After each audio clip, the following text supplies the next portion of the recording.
So again, welcome everybody to this webinar today about uncommon strategies to increase triathlon performance.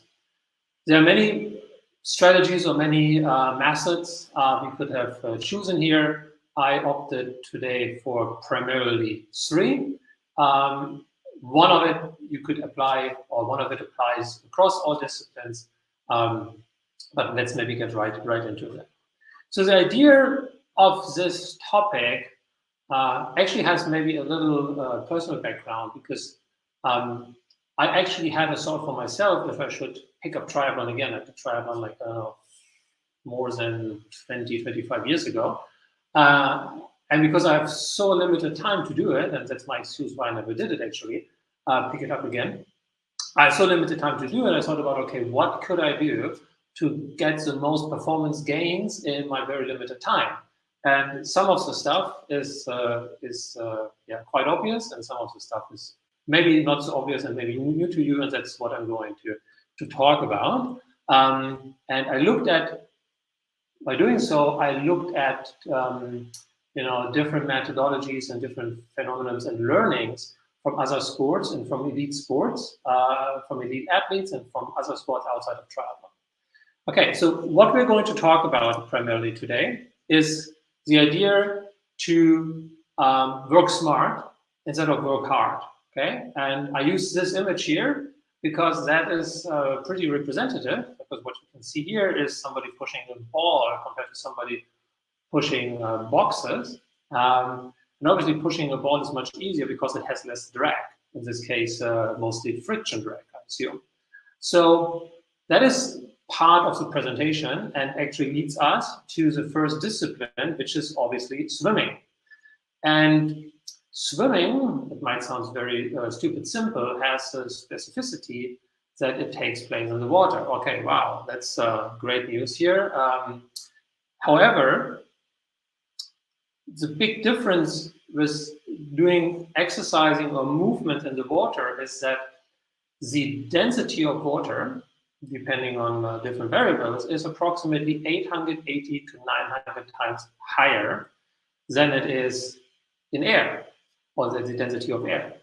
And to put this in perspective, I always like to give the following example.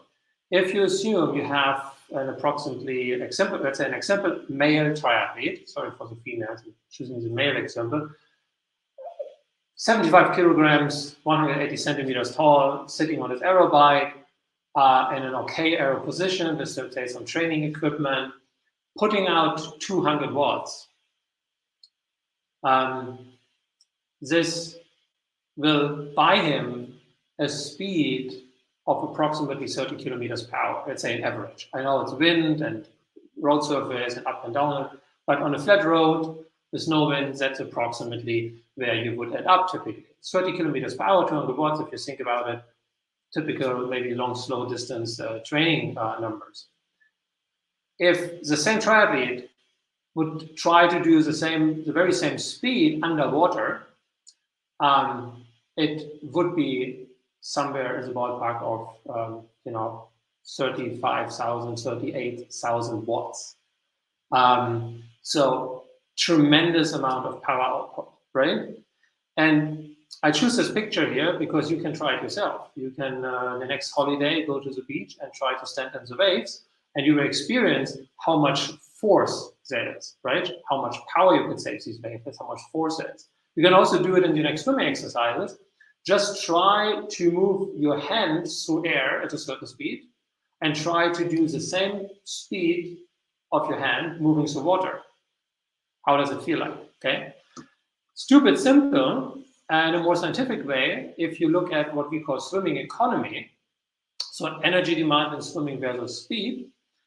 Now here speed is on the x-axis, meters per second, could be time per 100 meters, whatsoever, and energy demand in O2 equivalents. So O2 equivalent means, doesn't matter if it's aerobic or anaerobic sources, O2 equivalents on the y-axis. And what is important to look at is that it has this very steep curvilinear shape, right? So the energy demand in swimming has this exponential function where you swim just a little bit faster. I mean, after COVID times, you all know about exponential functions, right? So you just swim a little bit faster, and it costs you a tremendously amount more of energy. I mean, you can read from the graph here, if you are at 1 meter per second, it's approximately whatever, 28 milliliters of oxygen that's needed in this case here. And just going from 1 to 1.2, so approximately 20% up, it jumps to 40 milliliters. So it is not 10% more, right? That would be something like 31, but it's approximately 40% more. So just going a little bit faster needs a huge amount of additional energy. And the beauty of using VO2 as an energy equivalent, you could also use kilojoules or whatever, it makes it easier to compare to something more typical, like, for example, VO2 max. And this is what we're going to look at now. So the question I'm going to look at here is, if you would want to increase swim speed, and throughout this whole webinar, I'm using Ironman distances, so full long distance triathlon as my primary example. So if we would want to swim 3.8 kilometers, which is the Ironman swim split, we want to swim that as an average swimmer, 80 kilograms, 180 centimeters, average swimming economy, average VLA max. How would that look like? Okay, so our baseline, so to speak, would be assuming that our example athletes, 80 kilogram, 0.5 VLA max, average swimming economy, our example athlete has a VO2 max of 55 milliliters. That would enable him to swim approximately, to finish the swimming distance in about 1 hour and 10 minutes, which you can see down here, right? Now, let's assume we train him, we increase training, intensity, training volume, right? So we increase VO2 max in swimming, which is not entirely, but significant different to increasing VO2 max on the run or on the bike, because it uses, obviously, other muscles, right? It's primarily upper body, especially for triathletes. So it's still the same cardiovascular system, but obviously it's a different training different muscles, okay? Now, if you increase VO2 max by approximately 10%, which would equal, in this case, a VO2 max of 60.5, it buys you only 5 minutes in the race. And 10% performance improvement, I mean, that's not huge, but it is quite significant, and it buys you only 5 minutes. Let's say we do increase another 5%, so 20% total, and we therefore go to 66 milliliters. Okay, then the performance gain is a little bit smaller because of the exponential shape here.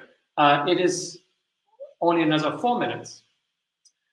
Long story short, you could get 9 minutes of increased performance in the swim, or lower time, shorter time. You could do that, but you would need to increase your VO2 max by approximately 20%. Okay, and the question we should ask ourselves here is, to increase swim VO2 max by 20%, that easily would mean maybe going from 3 times swim training per week to 6 times swim training per week. And most people don't have the swimming pool at home or reside in a hotel where they have a swimming pool. So for 3 hours net training time, or let's say 4 hours if you have 3 sessions additionally, for 3 to 4 hours net training time, it is likely that you need to invest 5 to 7 hours of total time if we include driving to the pool and changing and showering and so on and so forth. So it puts in a significant amount of additional hours into your training plan, right? Total hours, time demand that you don't have for work, family, so on and so forth, with just relatively small time savings because of the drag in the water. However, swimming economy is not a fixed thing. We have here swimming economy of different athletes. So you can see the dashed line, so it's the same graph, right? Oxygen demand on the y-axis and speed on the x-axis. You see that there's the dashed line, which is like the energy demand, which you can find in the literature for elite swimmers. And then you see the yellow athlete, swimmer number 3, matches this relatively perfectly. and then the purple one is shifted to the left.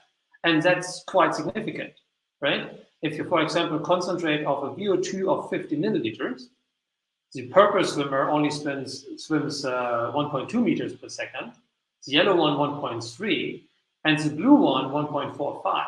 So that is a massive 25-30% higher swim speed for the same energy demand. That's the sink in. 35% more speed for the same effort, so to speak, from an energetic point of view. Quite significant.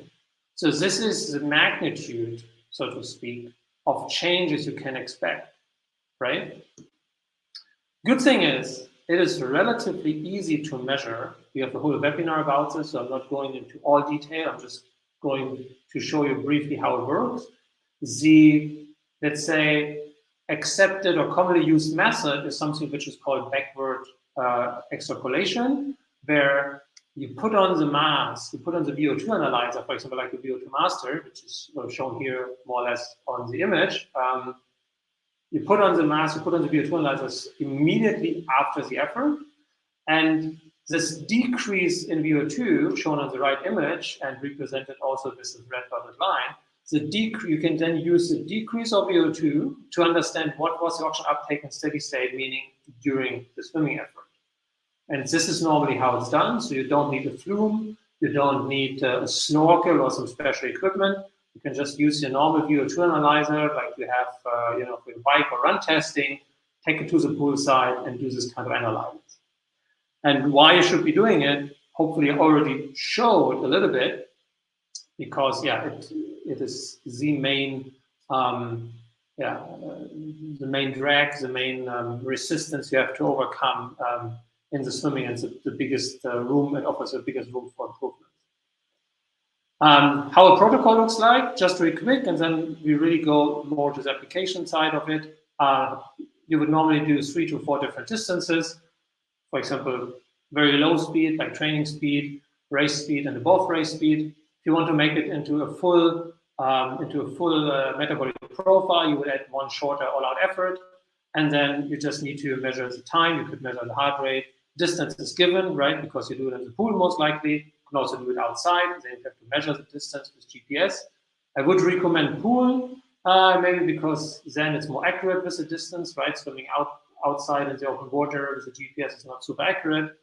You would have to take lactate before and after, and of course measure the VO2. Okay, and when you do that, you can immediately, so to speak, visualize in the software how that looks like. So here we have 3 runs, so we have 3 efforts. Each bar is 1 effort, and the software shows you how high is your energy demand compared to comparison group. And to make it a little bit more applicable, you can directly also change it into a speed. So you can not only see how much more energy or less energy do I need at a certain speed, but you're able to see how much faster or slower am I because of that. Okay, so that is all covered. That's all relatively easy to do. Okay, and to visualize again, and this is maybe the most important slide when it comes to the swimming part. To visualize again what you should be doing in training, right? Because this is what we're going to talk about today. How can we increase performance in the most time efficient or most efficient way? So what I'm going to show you now is how much you can increase, how much you can save of your swimming time based on increasing your physical condition, increasing your VO2 max, right? Becoming more powerful, so to speak, metabolically stronger in the water, versus becoming more efficient. And if all the graphs before you didn't like, you didn't understand, or you, whatever, not interested in, then please look into this one, because again, this is the most maybe important one. So what you see here on the x-axis is the change in performance, meaning performance marker. So it's a change in either economy, energy demand, swimming technique, position in the water, in orange, or change in VO2 max. Okay, and on the y-axis, you see the time savings over 3.8 kilometers, 3,800 meters in minutes. Again, an example athlete, this might be different a little bit depending on your physiology, but it really explains nicely what we're looking at here, okay? So give you an example. Here, let's look at the 10% mark. So increasing your VO2 max in this example by 10% buys only a time saving of approximately 3 minutes. This is where the blue curve is at 10%. Improving your swimming technique, your position in the water by 10%. So basically meaning reducing your energy demand by 10% buys you an improvement in performance of 6 minutes, so approximately double. Even more drastically, look at 20%. A 20% improve in swimming economy buys you 12 minutes in the water of time savings. And this is, I stopped there because this is typical improvements we do see, right, in differences. 10 to 20% easily, okay? To get the same 12 minutes, you would need to increase your VO2 max by more than 50%. So now how likely is that? Let's say your VO2 max on swimming is 50 because you go to the pool maybe 2 to 4 times per week.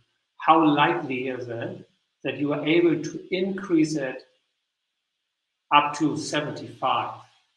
I mean, that's approximately, looking at elite swimmers, that's approximately 7, 8 to 12 sessions in the pool per week. So double days on some days. Totally difficult, at least to say, to combine that with a triathlon training regime, right? So again, for me, one of the most important graphs because it directly compares the time savings you can get from working on your swimming technique versus concentrating on intervals and improving VO2 max and higher metabolic performance and so on and so forth, okay? The second last comment on the swimming piece is that similar gains, if you think about a drag, it's similar to aerodynamics on the bike, right? Similar gains in swimming time can not only be made by technique. For example, I already said 2 to 3 times, position in the water is important. So what changes our position in the water? For example, that's wetsuits. So if you are able to swim a wetsuit, then a wetsuit can change drastically your energy demand. What you see here is different wetsuits, and you don't need to go, to great detail. Maybe you have some wetsuits here, like the Marco Night, going up to 22, 23% savings. This is compared to no wetsuit. This is compared to normal speedos. Okay, so one wetsuit might save 20 to 25% over having no wetsuit. Okay.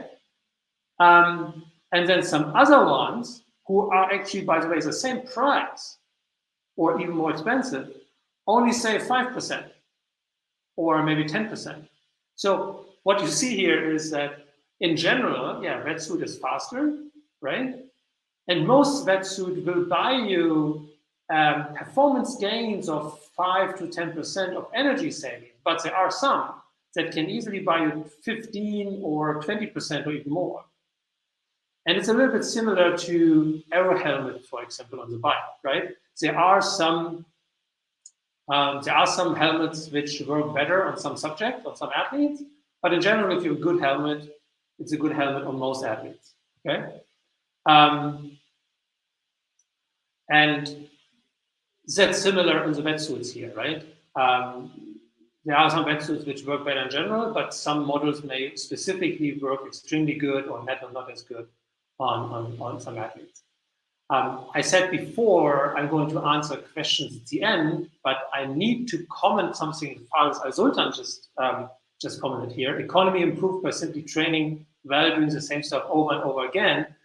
I would not entirely agree on this, Faris, because if you don't have any correction from the outside, if you don't have anybody who is pointing you towards the right technique, actually the opposite could happen, right? You could just be repeating the same technical mistakes in the water, and therefore it will be getting harder and harder to actually get rid of those mistakes. We'll come to that later when we talk about running a little bit, but especially for swimming, one takeaway is, yes, you can improve by doing, in general, by training, right? You will improve a lot if you just keep doing the right things. That's the idea. But if you keep doing the wrong things, then it's most likely that you will not improve, except you're naturally talented and have, have a good auto self-correction, so to speak, of your technique and position in the water. So with that, I would like to summarize on swimming. 4 points. Learnings, takeaway messages would be, because of the exponential increase of energy demand, there's higher speeds, right? Because of the density of the water. I'm stirring the pot here a little bit, being a little bit provocative, but for, let's say, a non-elite, a non-pro athlete trying to improve swimming time by increasing metabolic markers is not the best idea, because it doesn't offer a lot of room for improvement. Therefore, again, steering the pot a little bit, and here is, if it would be me, I would be entirely only focused on technique, whatever it is. How you move your arms through the water, especially position in the water, right? Being really flat in the water and not like legs down, stuff like that. This offers the biggest room for improvement. And because, improving your metabolism is a side effect, a collateral of any swimming training anyway, right? If you train technique training, you will improve, or you will keep training and training adaptations for VO2 max, for example. The focus should be entirely on that. Choose equipment wisely. It's totally underrated. It's totally underrated, totally underestimated how much differences there are. It's kind of crazy, right? Because everybody looks at different wheel options and different helmet options and tree suit options and different tires to save 5 watts. And in swim, you can save 10 watts, 20, 30 watts, or even more, just by choosing the right wetsuit. So something that's totally underestimated here. And in order to know how much room there is or test the equipment, I would really recommend, don't have to do it as often as maybe you do testing on the bike or in run to change your training zones and stuff, but to understand how much room there is for improvement, to understand which wetsuit you should spend on $1,000. I really can only recommend getting it tested once in a while to know what you're looking at. And with that, I'm moving to the second discipline, which is the bike. And we're looking at, first, again, similar to swimming, start on a high level, understanding in general what factors contribute to performance on the bike, and then picking out one specifically for this webinar, which we want to talk about. And what does it take? So what is performance on the bike determined by? And I leave out things like cornering or pacing. Like, in a simplified way, you could say, for example, for this gentleman here on the image, it takes approximately 1,400 watts per CDA, because it is the relationship between the power output, so how much power is produced, and how much drag that is. And the best description, leaving out rolling resistance here, again, simplified, is to look at the CDA. So CDA is combination of, because A is for the area, so how much surface area, frontal area there is, and the CD describes the shape of the body, aerodynamics wise. Normal ranges very low, 0.2 for track riders, lower 0.2 up to 0.25, maybe more for recreational athletes. Okay, so you can basically, what this tells you is you can do two things. You can either increase your power or decrease your CDA, so decrease your drag. So very similar to swimming. How do we do that? Well, very much known. We can, for example, increase our aerobic power and therefore just have a bigger engine, just be able to produce more energy aerobically. We could also, for example, lower our glycolytic power, which means that we are less relying on carbohydrates. We would have likely less fast twitch fibers. Sprint power would drop. Don't need it for the triathlon anyway, so don't worry. Will bring up fat combustion, therefore we would be able to ride at a higher power output. And then on a similar topic, there's fueling, right? You need to hydrate, you need to look at sodium and carbohydrates during the race. And then, of course, for the CDAs, for the lower part of the equation, there's body position or posture, and there's the equipment that you're using. And then what I picked for today, because most of you are familiar, I need super aerodynamic equipment, and yes, I need to lower my VLA max and improve my VO2 max. One thing that is also, I think, a little bit underestimated in terms of the effect it has on your performance is carbohydrate intake. Carbohydrate intake on the bike, is what I would say underestimated, and we would like to look at now what is the effect size of that. So you may have heard of the term train the gut. So what that means is train your body to be able to take in more carbohydrate. And when I say take in, I'm not meaning stuff more things into your mouth without puking or feeling sick. It's about really being able to take this additional carbohydrates from your GI tractors into the bloodstream, into the muscle, because this is where you need it. Okay?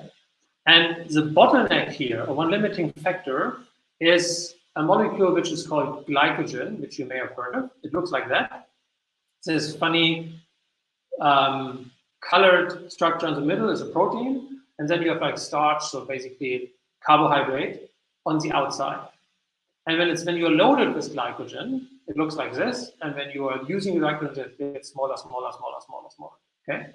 So it is quite a huge molecule, it's quite big. And because it's so big, it cannot go out of the cell, which means it is stored in the muscle cell, and you can only use it in this very muscle cell. So you cannot, like on the bike, on the run, when you're seeing or in a man with a hammer, you're close to bonking, you cannot that your quadriceps is calling your pectoralis and says, hey, I need some glycogen, can you send some down? This is not how it works. It cannot pass the muscle cell, okay? So therefore, what we are looking at inside is we are looking at what we call the available glycogen. So we only look at the glycogen amount which is stored in your working muscles.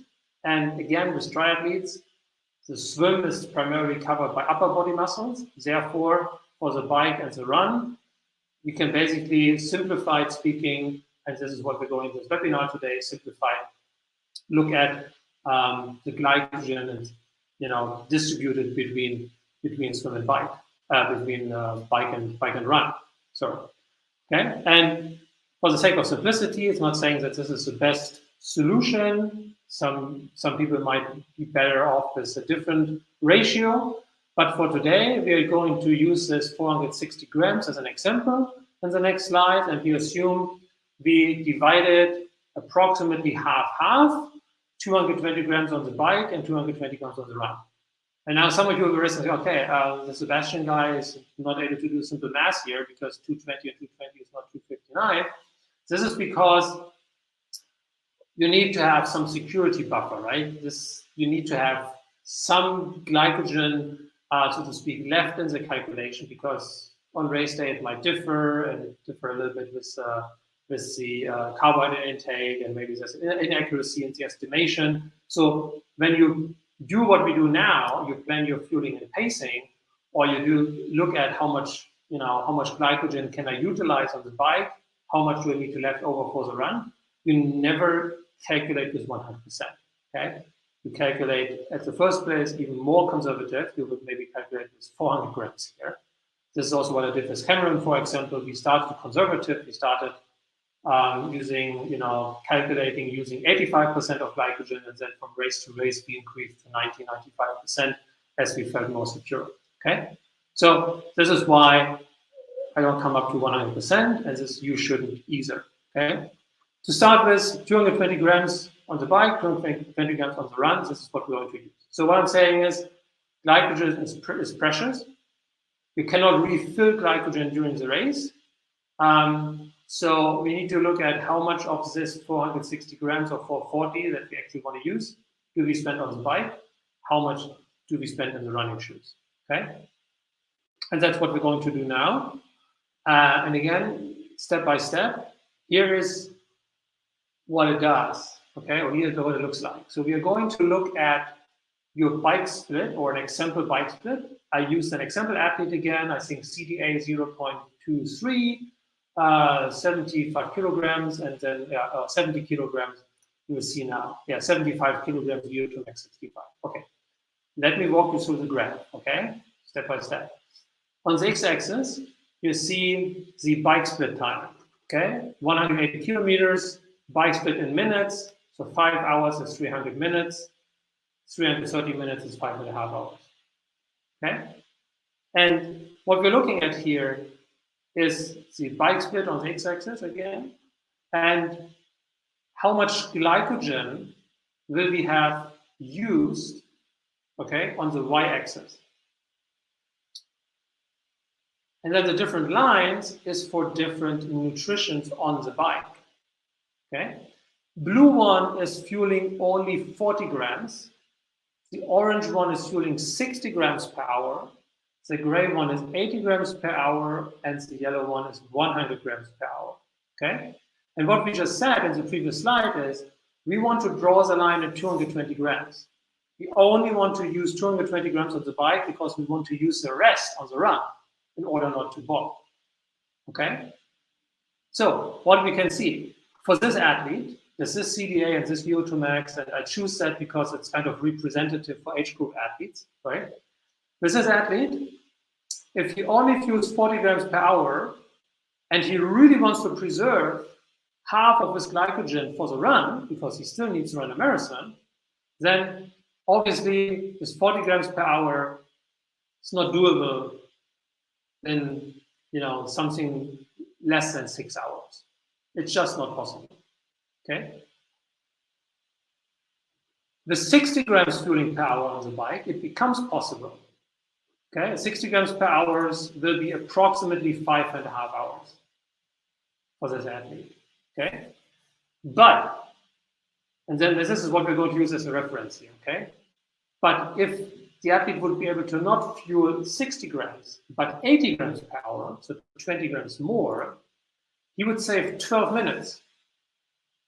80 grams per hour, 20 grams more, saves him 12 minutes on the bike. And if he really takes it, to the edge, so to speak, to almost the maximum what we know what is possible, to 100 grams, the athlete would save 18 minutes on the bike.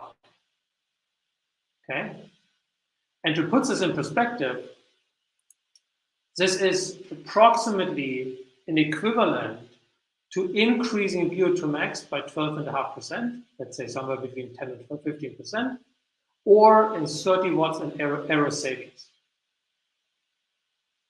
And think about it, the 12 or 10 to 15% of VO2 max improvement would require a significant amount of more and or harder training. 30 watts in aero saving, assuming you already have a carbon bike and aero wheels and so on and so on, 30 watts is a lot. At that speed especially, that's really a lot. That is either not possible or would cost you several $1,000s to do that, okay? So that is difficult.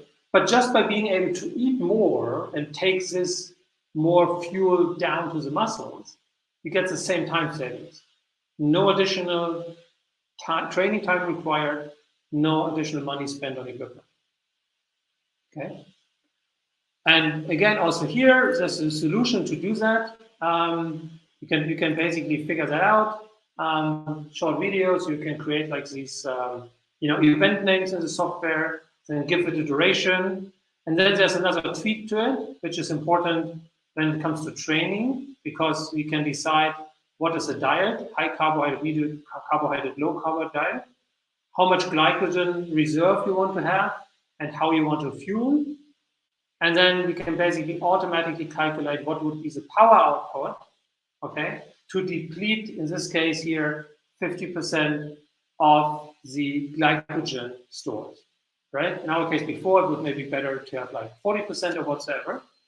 And then you can play around with it.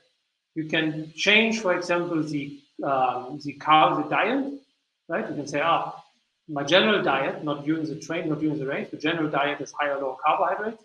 Or like here in this case, I just fuel more during the race, and then see, in this case here, 40 grams more, in this example, 40 grams more of carbohydrate intake per hour buys 31 watts of additional power output. No surprise, it's going to save you a lot of time and being much faster, right? So with that, let me summarize for the bike. Training your gut to enable higher carbohydrate intake is significant, has significant room for improvement, your performance. And the beauty is, it's not additional money, and it's most likely not additional training time, right? The gains that you can make equal approximately VO2 max improve of 10 to 15%, or approximately 30 watts of aero gains, which is at that speed hardly possible, especially if you already have decent equipment. And with that, I would come to the last discipline, which is the run, obviously, right? I always use this image of Patrick Lange and Cameron Burke, even though it's a few years old, because you can really see, look at the hip angle of Patrick Lange and look at the hip angle of Cameron Burke. One is running, one is sitting. And this was the moment Patrick passed Cameron in the marathon. So on the running, we come back to a similar topic like we did in swimming, which is basically the energy demand, or what you might call running economy. And no, that's not lame because I was lazy and didn't want to pick up another topic. I picked it because it's really underestimated, and because I've seen myself in a study I did myself back in university days that in recreational athletes you can really improve running economy easily. So running economy, it's relatively easy to measure, even a little bit easier than it is in the swim, because you don't need to do it poolside, you can do it outdoors on a treadmill. You would also use different speeds. You would also measure VO2 and maybe the CO2 to normalize for fat and carbohydrate combustion. Okay. You would do a lactate measurement before and after each effort. And this is how it looks like. So very similar to what we see before in swimming. We do have, again, the energy demand and oxygen equivalence on the y-axis. And in this case, I choose minutes and seconds per mile. So if you are basing your pace on this metric, you will be familiar. 10 minutes in this case, the red, the lowest speed, up to approximately 5.5 minutes. Minutes per mile. So it's different measurements here. Okay. I'm first going to show you the effect it has, for example, on substrate utilization, and then we are going to look at the performance or time gains of that. Okay. This one here shows you two different athletes. I would like you to focus on this oxygen demand curve, right? So you have the solid line, which is athlete number 1, and then you have the dashed line, which is athlete number 2. And now I have the meters per second, but I put you the marathon finishing time. So 3 meters per second is a marathon time of 3 hours 54, and then 5 meters per second is 2 hours 20. Okay. So what you can see is that the dashed one has the dashed line is lower, right? The dark blue dashed one is lower. So for the same speed, again, there's a significant lower energy demand. And you can also see that the curve is much more linear, right? Because, you're running in air, not in water, right? So it's not going up this curved linear shape like it is in swimming. And you could argue, well, you know what, Sebastian, that's pretty close, right? I mean, there's not a huge difference, not like in swimming where you have seen this huge gap. Remember, the graph is a purple, yellow, and blue swimmer curve. That's different here, right? It's not that much of difference. But don't make a mistake here. It is smaller, but then the running is much, much longer, right? You don't run for an hour, you run for several hours. So if you gain a little bit in each hour of running, it sums up to be a whole lot for a whole marathon, okay? And to put this in perspective, as we talked about carbohydrates, I'm now going to show you this change, so this drop in the dashed dark blue line of like the lower energy demand to better running economy, right? Lower energy demand means better running economy. how does this translate into carbohydrate needs? And this is what you see here. Very same example. If, for example, you would look at, let's say, a carbohydrate combustion rate of approximately 130 grams, right? On the right axis here, this is carbohydrate combustion. So with a normal, obviously not so good running economy, you would run approximately 3 hours, 54 minutes. So let's say 4 hours in a marathon with a carbohydrate combustion of approximately 130 grams per hour. With the same carbohydrate combustion, but an improved running economy, the dashed line, it is more like 3.6 meters per second, which is approximately 3 hours 30. So we are talking a massive 25 minutes change or improvement in marathon time in this example, okay? And this is what we're going to look at in a more closer way, okay? So here comes the ultimate graph, so to speak, of the running piece again. So very similar to the other ones, x-axis has the time to complete a marathon, 4 hours marathon time to 3.1 hour, so 3:06, okay, time to complete the marathon.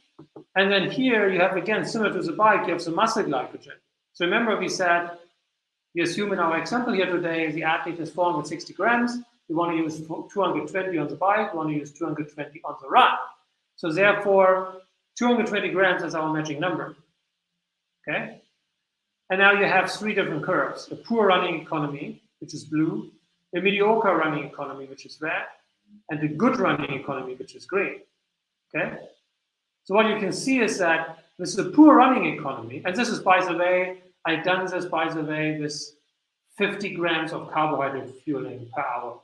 So not that high number on the bike because it's running, so a bit conservative, but it's about understanding the effect running economy can have, okay?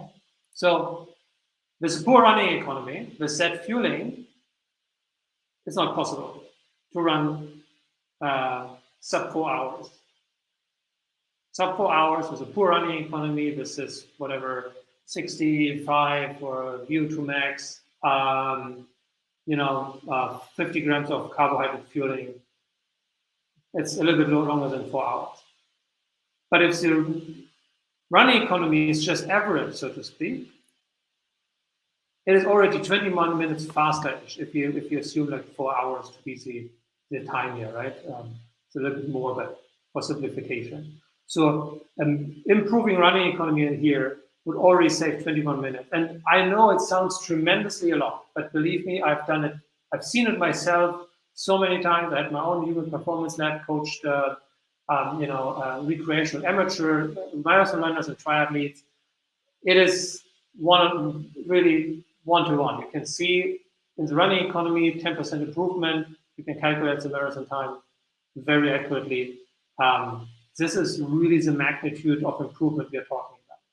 And when you are able to improve it even further, right, like a very good running economy of elite runners, that would be another almost half an hour of time savings possible. Not saying that everybody can go to this good running economy, but in general, this is the room for improvement that running economy offers you, okay? So therefore, we can really summarize and see that the magnitude of performance or time improvement, time savings you can get from running economy is tremendous. It's really tremendous, and it's really overlooked, very likely because many people don't measure it. And when you don't measure it, it's just not part of your goal. It's just not conscious about that there is something like running economy and that you maybe should tackle it, right? Because you only just look at power outputs and cadences and speed and carbohydrate intakes, then running economy is maybe just not part of our training goals, so to speak, part of our toolbox. And this is what I'm trying to argue here, that we should change that, because the performance improvements are much, much bigger than in many of the other metrics. Typical time savings in running economy, easily in the ballpark of 15 to 20 minutes, okay? Easily. And therefore, I would like to summarize for the whole presentation for now. If you now look at things, swimming technique and or specific wetsuit or swimming equipment can save you, if you're allowed to use a wetsuit, can save you 10 to 15 minutes in an Ironman swim. Again, if you can use swimsuits, and depending where you're coming from. But this is a likely range. Of course, if that applies to you or to your athletes, you would need to know specifically and test specifically, right? Training the gut, only for the bike, easily 15 minutes, no problem. You may also use that advantage or a part of that that will spill over to the run, because you very likely might be able to take also more carbohydrate in the run, then the effect amplifies.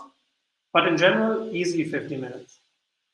And then for running economy, I didn't dare to put in more. I've seen 20, 25 minutes, but 15 I've seen always. With almost every recreational amateur triathlete and marathon runner I've seen 50 minutes of improvements are possible. So if you sum that up, that is a total time saving on the Ironman of like approximately 40 minutes, conservative guess. And it doesn't take any additional training time, because we didn't say, oh, you need to go more times into the pool. No, you just need to change your focus from metabolic performance-based training on technique training. On the bike, we didn't say you need to train more to increase your VO2 max or train different to decrease your VLA max. Just said you need to train the gut. You need to be able to take more carbohydrates. We can happily talk about what does that mean. And for running, maybe it's the same, right? Maybe you don't need, well, most likely, you not necessarily need to run more. You use different techniques which you can use to improve running economy. It's not necessarily taking any additional of your time. So this is why it is such an interesting and compelling training strategy or methodology here, because you can really gain significant performance improvements without necessarily investing more time into your training. And with that, I would like to close for now, hear more about your questions and comments. Going to read through those, so please bring in more. There's already a couple, thanks for that. Okay, and then I will already start answering things. Looking at one about how to test swimming economy, I touched on this briefly. So what you would do is you would measure VO2 and lactate before, VO2 only after, but lactate before and VO2 after swimming a certain distance and a certain speed. And then you would measure, you would put on the mask VO2 analyzer after the swim and see how the VO2 decreases. And then from the decrease, you can calculate what was the VO2 during the swim, and therefore you know the energy cost, right? You know the energy cost of that swim from the lactate and the VO2 together, put it into the software, get the energy cost. You do that for 3 different efforts or more, and you get a curve like that, and basically see your swimming economy for the athletes and compare it to other athletes.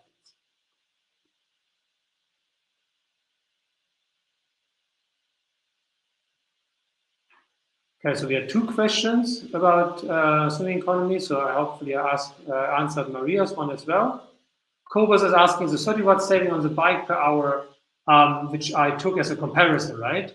So that was the comparison here to say training in more carbohydrates equals 30 watts of saving. That is in total, right? So you can't say 30 watts per hour. This is like your average power would need to be 30 watts higher to ride that much faster, right? Or saying you can ride 30 watts more. Basically, you can ride 30 watts more throughout the whole bike leg, because you can fuel more. That is what I was saying.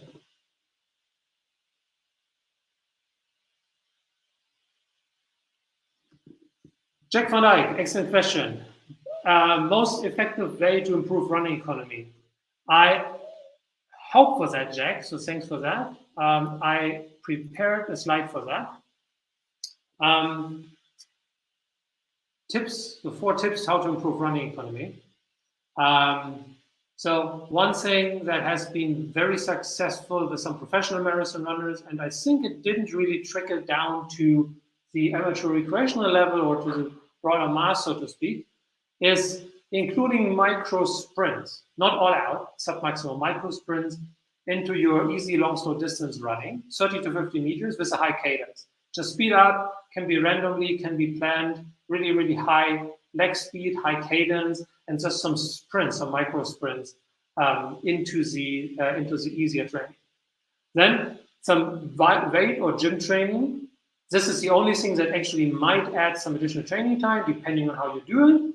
But you might actually want to cut down other training. But if you go to the gym anyway, or for example, you do have some, long bar with for squat bar with your basement, whatsoever, that can all work. But explosive weight training has shown to improve running economy.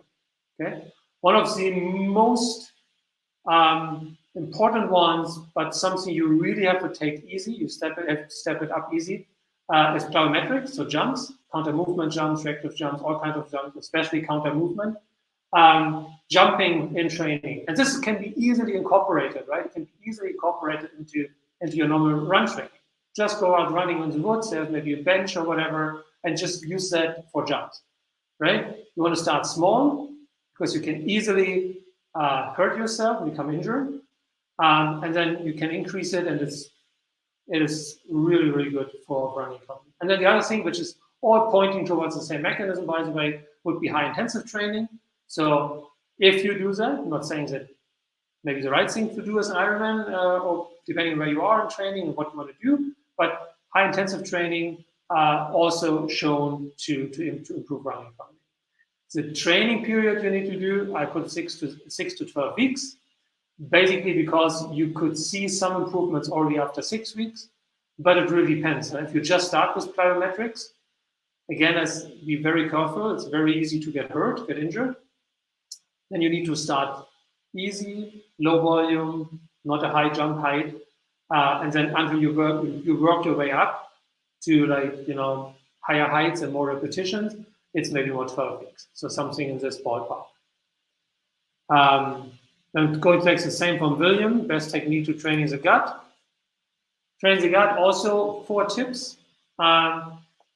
What has been shown is that you need 24/7, so your normal diet needs to be high in carbohydrates for 1, better 2 weeks before the race. I mean, maybe that's throughout your normal diet, but maybe that's something maybe you train low and just want to train on high carbohydrates before the race. So then that's something you do, and then again, it doesn't cost you any additional training time.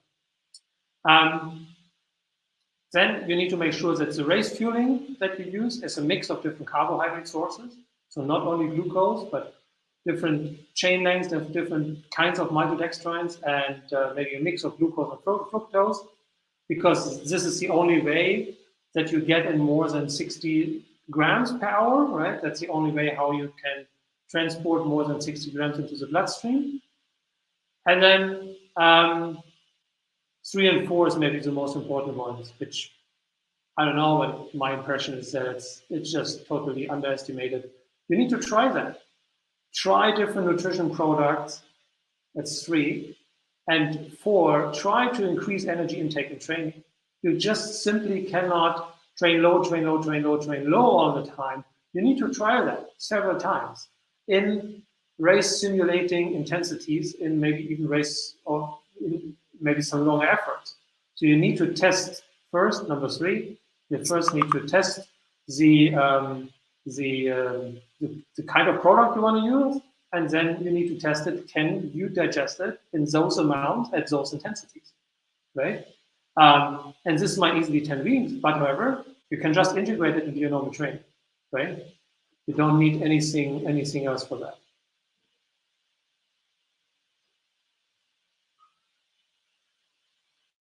So slides are going to be shared afterwards for everybody who stayed.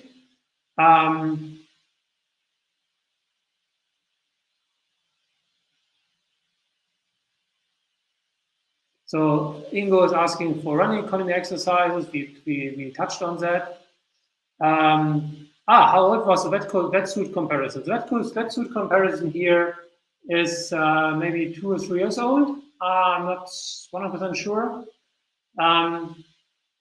However, depending on where this question is coming from, let me tell you that some of the wetsuit tested were relatively old and some were newer. And there's no trend that you can say newer wetsuits are always better.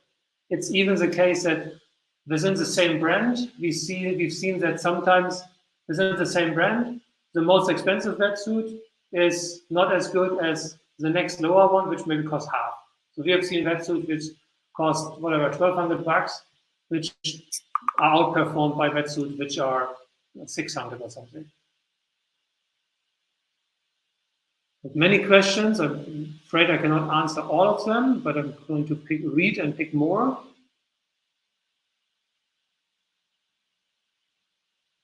Excellent question. If tempo and threshold pace can also help with improving running economy compared to training really high intensity. In general, yes, but it depends on what is your running economy already. So if it's already very good,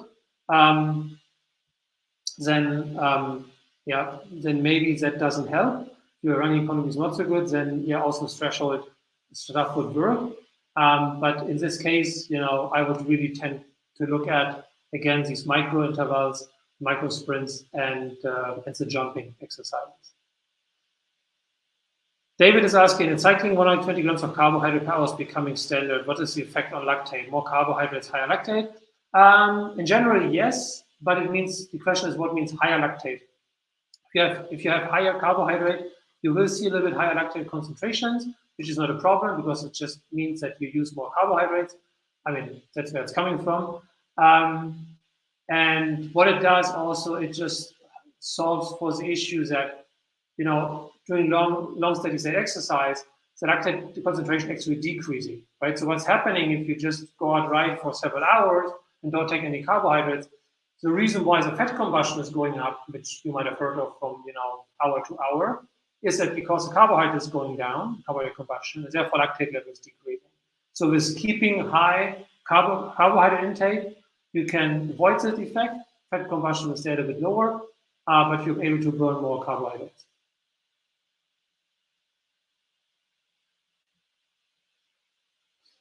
Interesting one from Scott. Would you use ground contact time and cadence and vertical oscillation as efficiency metrics? Well, let me put it this way. I'm not sure if I would use it as a metric to understand if my running economy improved or not, but because this is just about energy demand versus speed. But to understand where it's coming from, right? Why my running economy increased or didn't increase, looking at things like, for example, ground contact time and cadence would be beneficial, right? So this is explaining the underlying effect why, for example, your running economy changed or didn't change. Okay.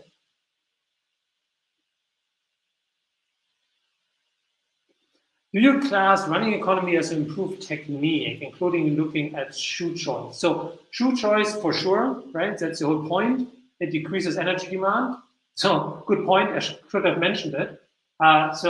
These modern running shoes do exactly the same, have exactly the same effect. What I've shown here, right? Running economy, has a huge effect on the time. So you could say, simplified speaking here, the dashed line, so to speak, could be with an optimized shoe with lower energy demand, and the dashed line could be a normal shoe. Not maybe the same effect, but the type of effect. So shoe choice would be one thing. Technique, well, it depends on what you define as technique. Running economy is not necessarily technique. Running economy is really just the energy demand versus speed. That doesn't mean that your running technique looks super beautiful. It just means that you need less energy. Time to depletion, Paul. Yes, this is a new feature we're going to release soon. There was another question from Yuri. Yeah, we have some beta testers on it currently. There are some bugs or glitches and not super nice representation, but we'll put it live soon. For swim economy, lacking VO2 test equipment, can heart rate and RPE provide useful data? No, not really, unfortunately, because again, it's just about the energy versus speed, how an athlete is converting energy into speed. So, yeah, perceived exertion is not really a substitute here.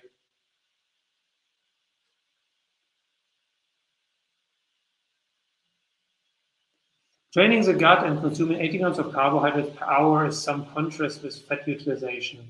How do you resolve this conflict? Excellent question. I don't actually think we should view it as a conflict. Fat combustion is a focus, and it's, I wouldn't say a buzzword, but obviously it's nice, right? If I say, oh, I trained at my fat break zone, or I increased fat combustion, it sounds nice, everybody wants that. I can sell that, I can market that, it's easy to understand, so on and so forth. All cool, but if it's not really about the fat combustion per se, I would say in 50 or more percent, the intention behind it, I burn more fat, I save carbohydrates. Because this is a precious fuel, right? The glycogen stored is limited, the amount of carbohydrates you can take in is limited, so glycogen, carbohydrates, this is a precious fuel, this is a bottleneck. So yes, taking more carbohydrate, as I just explained, will lead to a little bit lower fat combustion rate. But that's not the point, right? When I do a race, when I race and I want to be faster, I want to be faster. I don't want to come to the finish line after 15 hours and say, hey, but I burned more fat.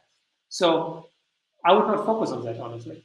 I would not focus on that. I would really ask myself, is it really what I'm after? Is it really more fat burning, or is what I'm after carbohydrate sparing? And in most cases, it's carbohydrate sparing. And that means that I understand that carbohydrate is a bottleneck. So taking in more carbohydrate makes this bottleneck wider.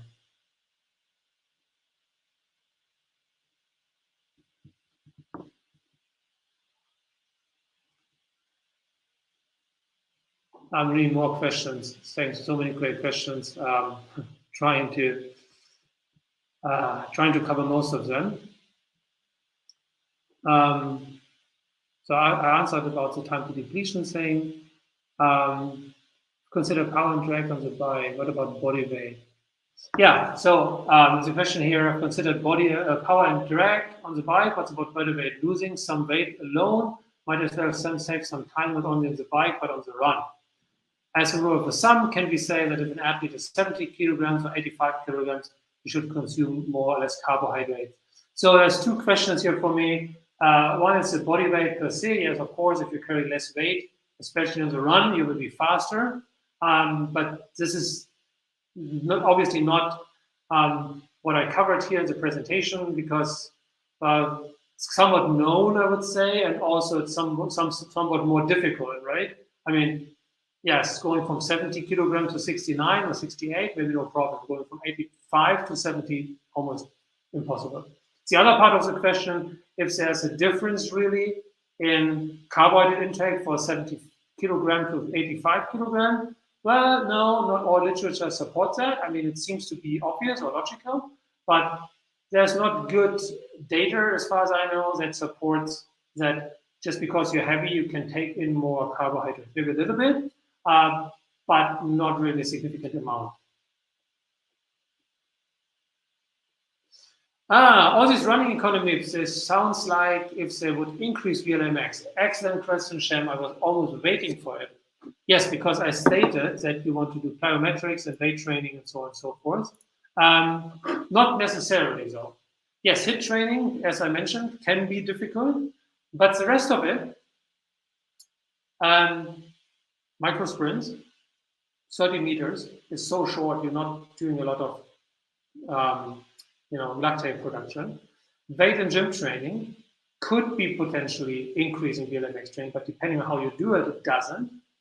Plyometrics the same, right? So if you go to the gym and do plyometrics and you try to do, let's say, 15 repetitions in 20 seconds or 25 repetitions in 35 seconds, so many repetitions in a short amount of time, very likely that you produce a lot of lactate and you have a good chance to increase your VLMX. If you microdose it and have like a good recovery in between, and it's so short that the energetic point of view, you're using primarily creatine phosphate, you will not see necessarily any effect on DNA mass rate.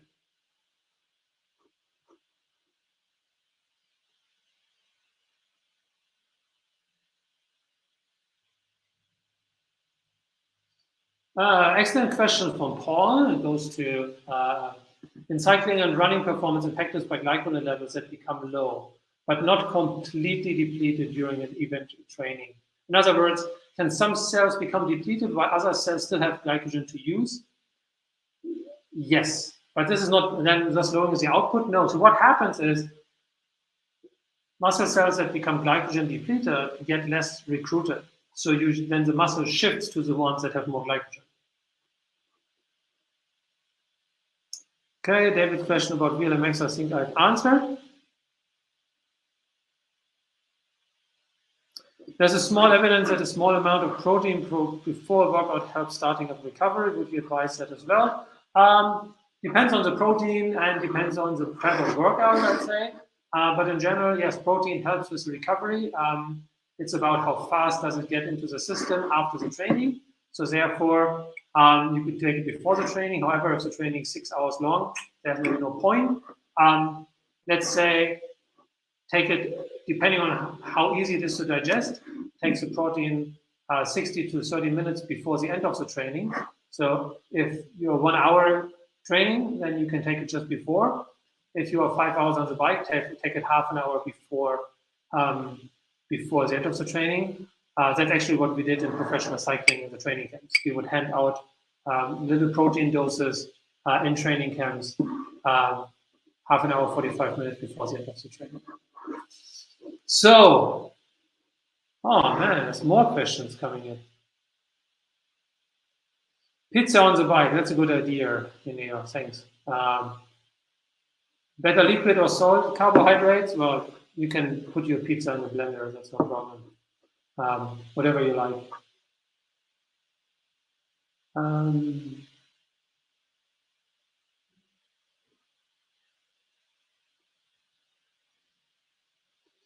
Yeah, I'm looking for some that I can still answer because it's also getting late.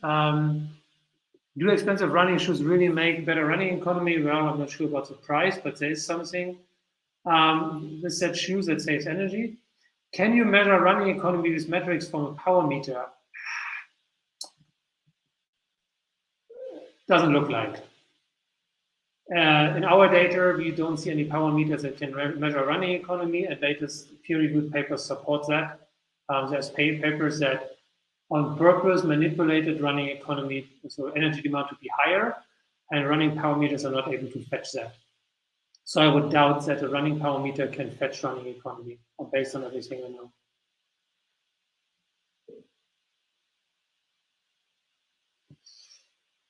Concerning recovery during weight training, do you have experience in using muscle oxygen sensors and identifying good recovery? I have experience with muscle oxygen sensors. I'm not sure it's appropriate measurement in weight training to really judge on the recovery. Because at least from what we talked about here, we looked at the recovery from an energetic point of view because we said, okay, we want the weight training / plyometrics to be primarily based on creatine phosphate and not using glycolysis, therefore not being a good trigger to adapt VLA max. And now the issue is that oxygenation in the muscle is only indirectly related to using glycolysis. So, I mean, it could be a hindsight here, but for me, it's a little bit over the top because you just need to, you would just need to have good recovery in between the repetitions. Yeah, if you want to monitor that, you could use muscle oxygenation as an indicator, but I don't think it's really necessary. We just have to wait long enough, so to speak, I would say.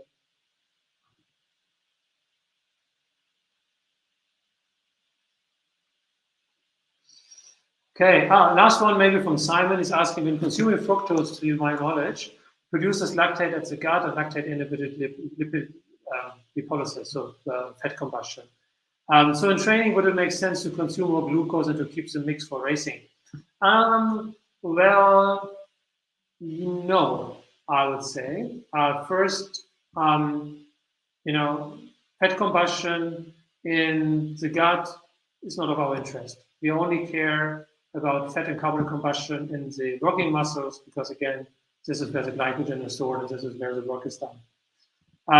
Furthermore, you need to know and you need to be sure, you need to also to be self-confident. Self-confidence also a psychological factor.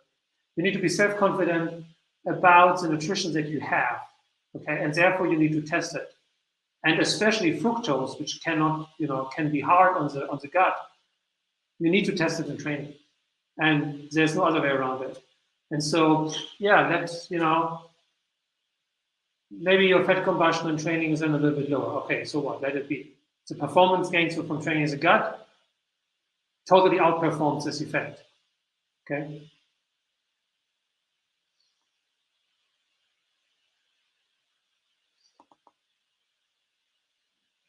Let's see if I have one or two more.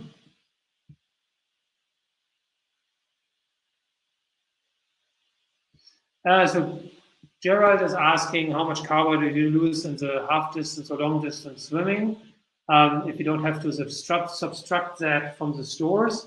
Well, not really. If you use your legs a lot, then you would subtract a little bit. But especially in triathlon, the most of the work is done in the upper body.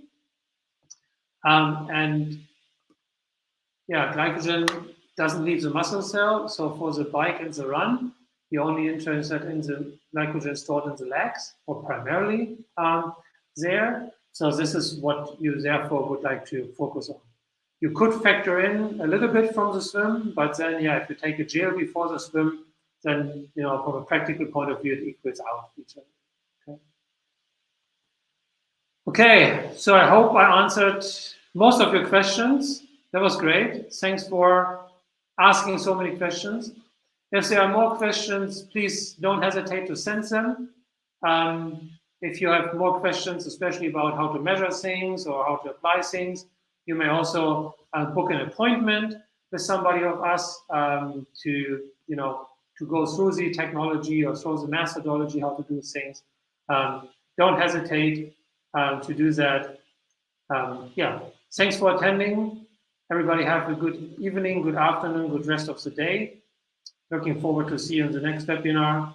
And yeah, have a good time. Take care. Cheers.